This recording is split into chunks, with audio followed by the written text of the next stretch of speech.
It started with a bang, loud enough to wake the stone lions out front of the county courthouse. A crash so sharp it ricocheted through Willow Grove meadows like a shopping cart slamming into a dumpster during a tornado. Birds scattered like confetti. A Labrador 3 blocks away began howling like the end times were nigh. Even old Mr. Dobbins, mid-hedge trim, stopped and peered over his bifocals toward our house. The culprit? My grandfather, Walter Griggs, slamming our garage door shut like he was sealing a vault from intruders. But this wasn't a grumpy old man moment. No, this was Walter drawing his battle line. And it all started with muffins. Yep, muffins. Factory-sealed blueberry pucks left on our doorstep, topped with a sticky note soaked in passive aggression. Just a friendly reminder, your trash bins lingered past curb curfew. Also, I'll be using your garage for HOA storage per temporary regulation 17C. Thanks ever so. Most people would have laughed. Or thrown the muffins at a squirrel. Walter? He treated it like a declaration of war. She's claiming turf, he muttered, pacing the kitchen like a military strategist. Today it's the garage. Tomorrow it's the pantry and your sock drawer. We thought he was exaggerating. He wasn't. The next morning, 2 anonymous cargo trucks, one charcoal, one a shade called Executive Gray, rolled up our driveway. No logos. Just a tiny HOA sticker tucked discreetly on the bumper. And right behind them strutted Sylvia Penrose, our neighborhood dictator in heels and head of the HOA. Her guys popped the garage open like they had keys, backed the trucks in like they were delivering furniture to Versailles. Walter watched, silent, still, then turned to me and said the 5 words that kicked it all off. Get the padlocks, sport. I probably should have called the cops, or my mom. But when a man who once fixed a microwave using coat hangers and gum tells you to move, you move. Within minutes, Walter had sealed that garage like it was holding nuclear codes. Chains, locks, bolts. Even wedged a steel bar through the handles for good measure. Then he brushed off his hands and muttered, "Let's see Queen Sylvia get past that." 23 minutes later, Sylvia waltzed up the driveway in a blazer so sharp it could cut drywall. "Walter," she cooed, "those are official HOA vehicles. You can't—" Walter was already on the phone. "Sheriff? I've got 2 suspicious trucks parked inside my garage. Could be criminal activity, possibly espionage, hard to tell." Sylvia's smile cracked like a cheap plate at a yard sale. In Willow Grove, the juiciest scandal last year was when Mrs. Penner's parrot spilled her husband's Google history. So when Deputy Mallory rolled up, the entire street perked up like it was parade day. Sylvia thrust a stack of printed bylaws at him. Clause 9.4a clearly states, "They're trucks," Walter said coolly, "in my garage, which is on my property, not a communal warehouse." Mallory looked at me. I just shrugged. "They never asked." "He's a minor," Sylvia barked. "He's 17, Walter said. "Took out a raccoon once using a broomstick and a hoodie. I trust him." Mallory sighed with the weariness of a man who deeply regretted becoming a cop in a homeowners association jurisdiction. "Unless you've got written permission, Sylvia, it's trespassing.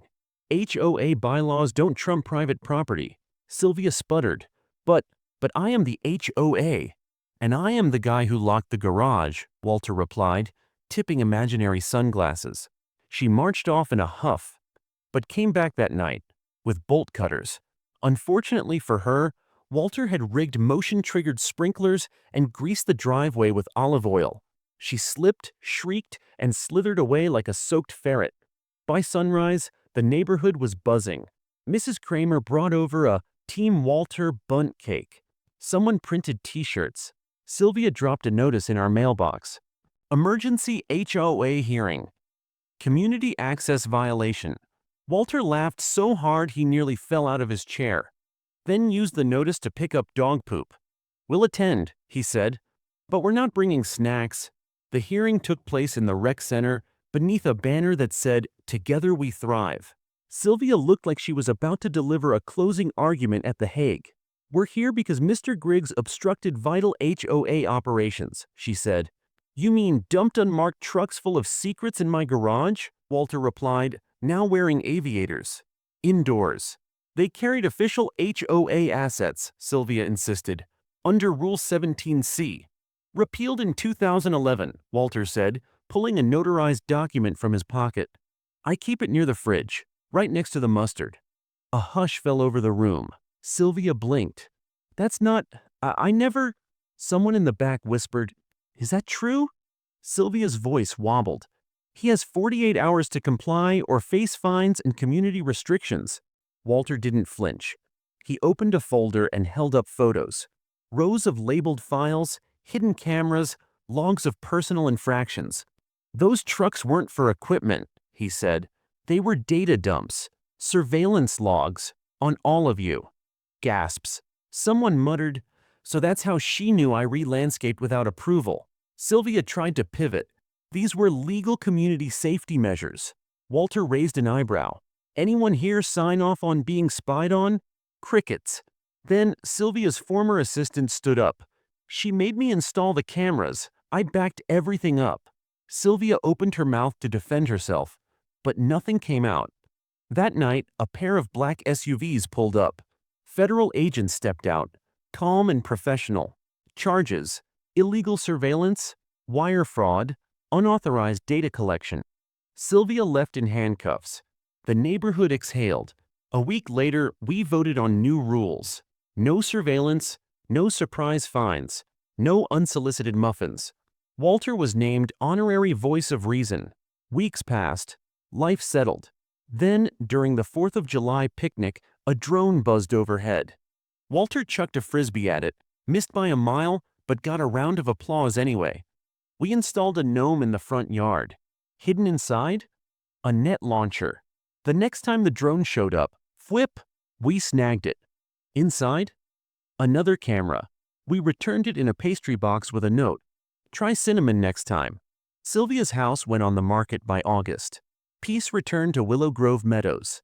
Lawn flamingos thrived. Neighbors waved again.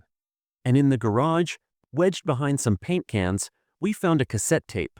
Sylvia's voice whispered, You'll regret losing me. We laughed and tossed it in the trash. We didn't need power plays or hidden cameras.